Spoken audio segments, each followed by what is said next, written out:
আচ্ছা, একজন দক্ষ উদ্যোক্তা হতে গেলে আসলে কি কি গুণাবলী তার থাকা দরকার? আমি পারবো, আমাকে পারতে হবে, আত্মবিশ্বাস, তার তার একাগ্রতা, তার সময় নিষ্ঠা। আমার সময় সম্পর্কে একটুই আছে, কারণ আমার মানে বাসা মানে গুছিয়ে আমার বের হতে সবাই বলে তুই লেজি, তুই লেট উঠ, কারণ কি আমি অনেক ধরনের কাজ করি, তো এটা থাকতে হবে। আমি আস্তে আস্তে আমরা ঠিক করছি। তো কি বললাম, একাগ্রতা, সময় সম্পর্কে সততা, হ্যাঁ অবশ্যই সততা থাকতে হবে, আত্মবিশ্বাস থাকতে হবে মাস্ট।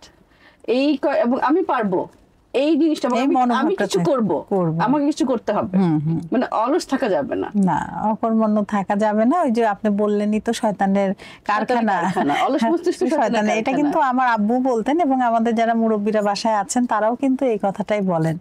আসলে কাজের মধ্যেই থাকতে হবে। তো একজন দর্শক, দক্ষ উদ্যোক্তা হতে গেলে আপনাকে অবশ্যই নিজের প্রতি আত্মবিশ্বাস হতে হবে, ধৈর্য থাকতে হবে, নিজের কাজের প্রতি ভালোবাসা থাকতে হবে এবং স্বাবলম্বীও হতে হবে। সেটা মানসিক দিক থেকে তো অবশ্যই হতে হবে এবং শারীরিক দিক থেকেও হতে হবে। আমি বলবো কিছুটা আর্থিক দিক থেকেও হতে হবে অবশ্যই, হ্যাঁ।